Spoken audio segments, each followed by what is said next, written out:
I woke up that sunny morning, feeling the aroma of fresh coffee wafting into the room.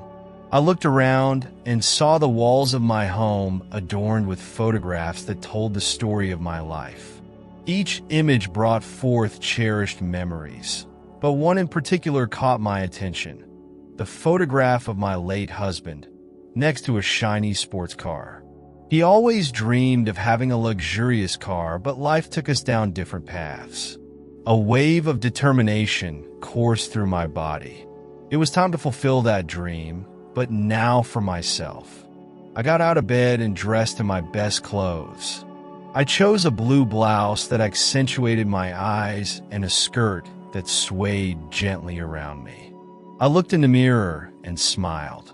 "You can still do this, Mabel," I murmured to myself as I grabbed my purse and left the house. I drove to the luxury dealership in town, my heart pounding with excitement. Upon entering, I was greeted by the shine of the cars, each one more stunning than the last. The lights reflected off their polished surfaces, and I felt as if I were in a dream. However, that feeling was quickly overshadowed by a man approaching me. It was Tom, the salesman. "Can I help you, ma'am?" he asked with a smile that didn't reach his eyes.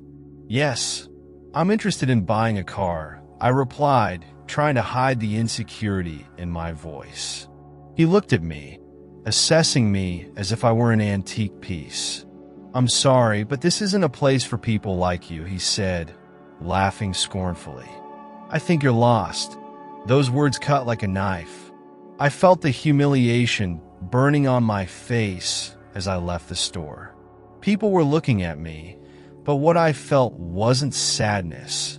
It was a growing determination. His disdain ignited a fire within me.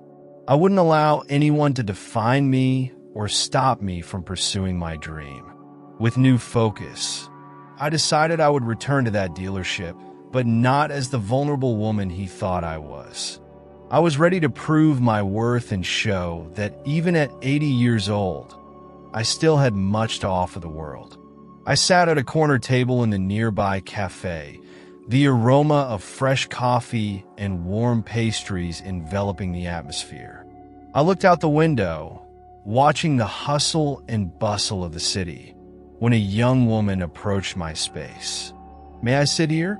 she asked with a friendly smile. "Of course, feel free," I replied, trying to hide the frustration that still consumed me. The young woman introduced herself as Lisa, and soon we began to chat. She looked clearly tired, the dark circles under her eyes revealing a tough week. "I just got off work," she said with a sigh.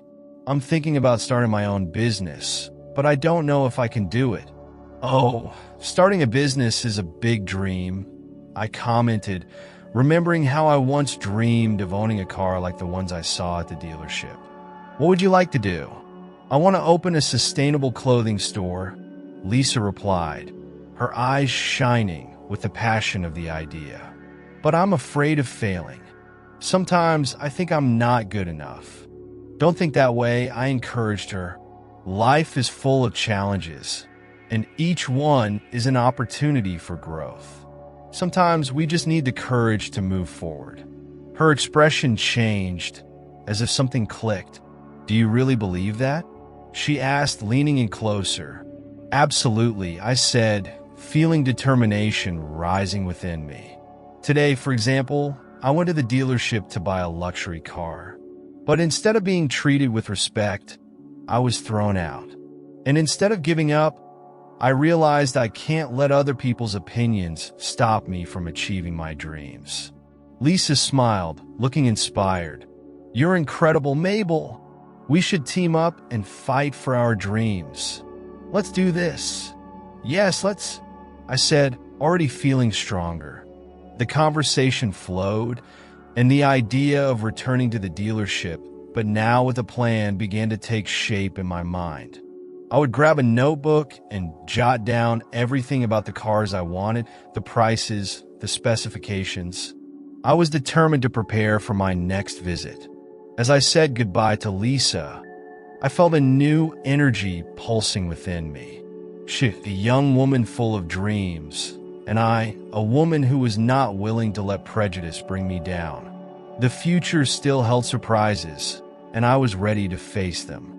Returning to the dealership, I felt my heart race with a mix of anxiety and determination.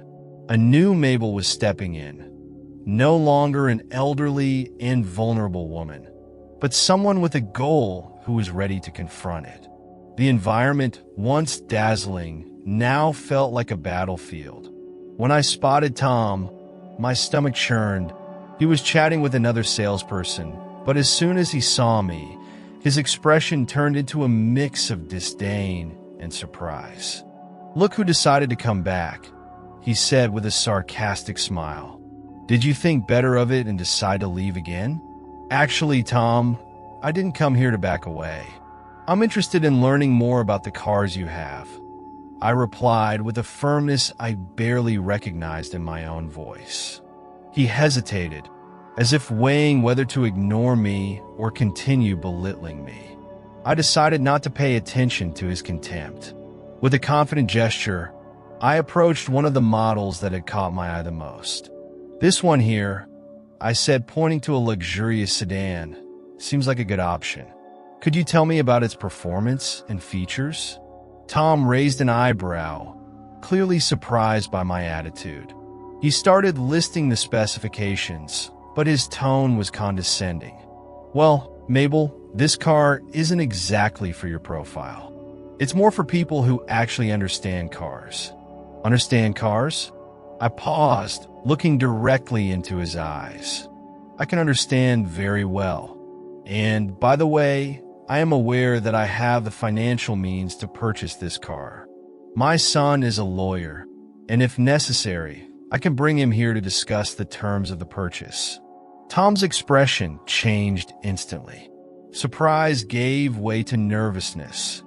He began to move more quickly and attentively, as if he had realized there was more to me than he had assumed.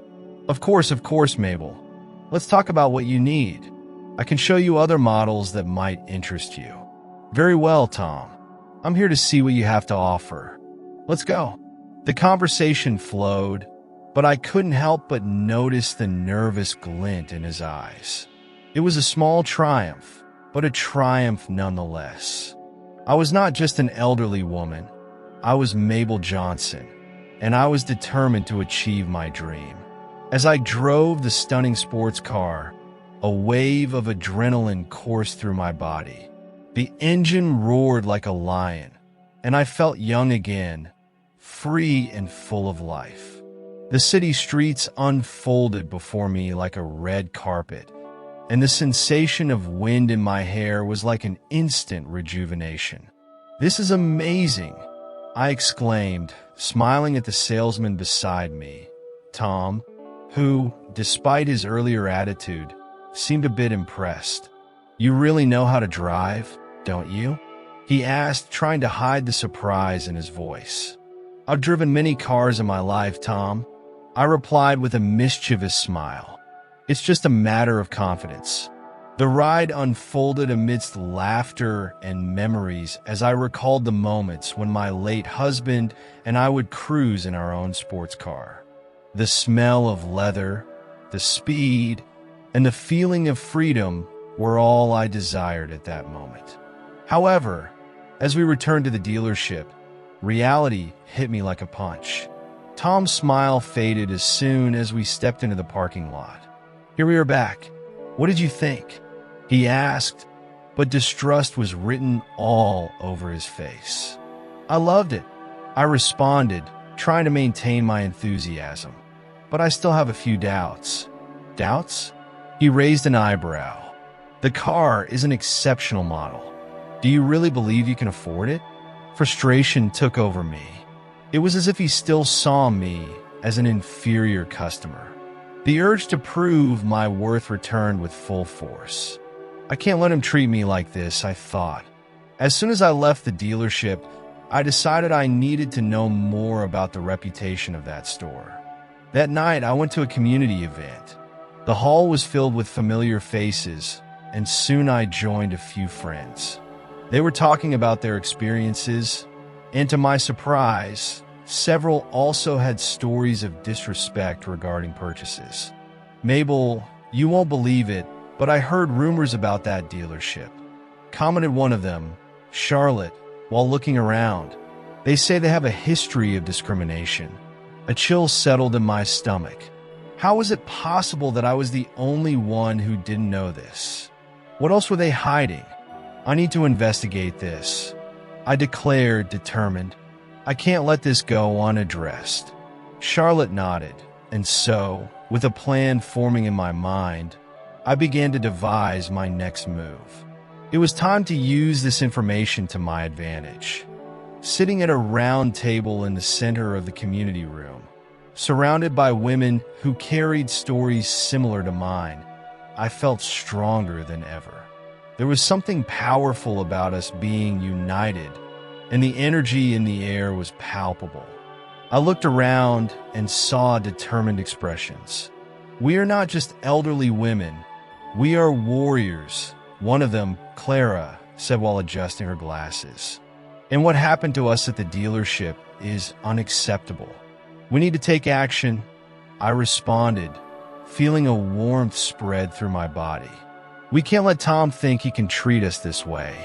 Let's expose this situation." The group agreed, and together we began planning our demonstration. One by one, the women started sharing their experiences, and each account of disdain and discrimination only reinforced our determination. There was something almost therapeutic about discussing our frustrations, and the idea of the demonstration felt less like a task and more like a celebration of our strength. "Let's meet in front of the dealership next Monday at 10 a.m., I suggested, and a murmur of approval swept through the room. "We'll bring signs, and everyone should dress in a way that makes them feel powerful." Hearing this, an older woman, Donna Edna, raised her hand. "Can I bring my granddaughter to help with the signs? She's an artist. Perfect, the more colorful, the better." The excitement was contagious. On the morning of the demonstration, the sun was shining brightly, and I felt a mix of nervousness and excitement.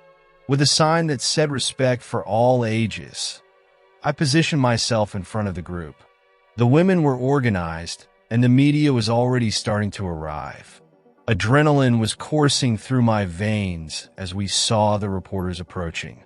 When Tom appeared, his expression was one of pure disbelief. He tried to belittle the situation, but I wouldn't let that happen. "Tom," I shouted, causing everyone to turn their attention to him. "You underestimated not just me, but all of us.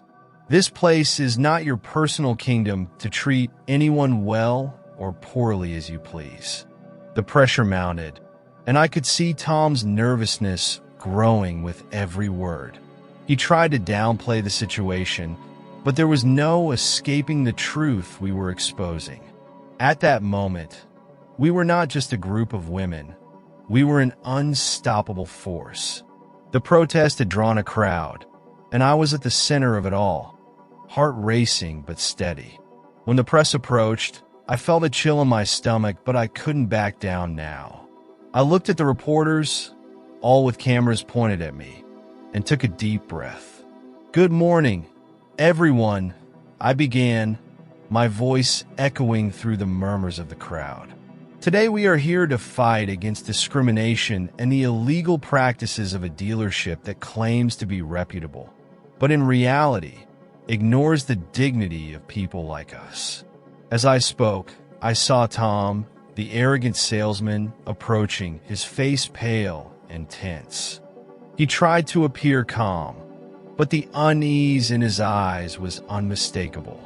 "Mabel, this is absurd," he shouted, trying to interrupt my speech. "You don't understand what you're doing." "I understand perfectly well, Tom," I replied, raising the documents I had in hand. "These papers prove that you and the dealership have a long history of discrimination and fraud. Enough of being treated like an inferior customer. The crowd applauded and shouted words of support. The atmosphere was tense, but the adrenaline fueled me. The police arrived, and upon seeing the documents I presented, Tom's expression shifted from arrogance to despair. "This can't be happening," he stammered as the officers surrounded him. "Actually, it is happening, Tom," I said with a satisfied smile. "It's time for you to face the consequences of your actions." The handcuffs were placed on his wrists, and he was taken away, his expression of disbelief following me until he disappeared from sight. Applause and shouts of victory echoed around me. I felt a wave of empowerment rising within me. It was not just about buying a car. It was about dignity, respect, and the fight against prejudice. The next day, I was invited by a new dealership which wanted to publicly recognize me for my courage. "Mabel, you are a true hero," they told me. With a wide smile, I accepted the proposal. It was time to fulfill my dream of having that luxury car, not just for myself, but for all the women who have faced prejudice. The sun was shining, and I was ready for the next adventure.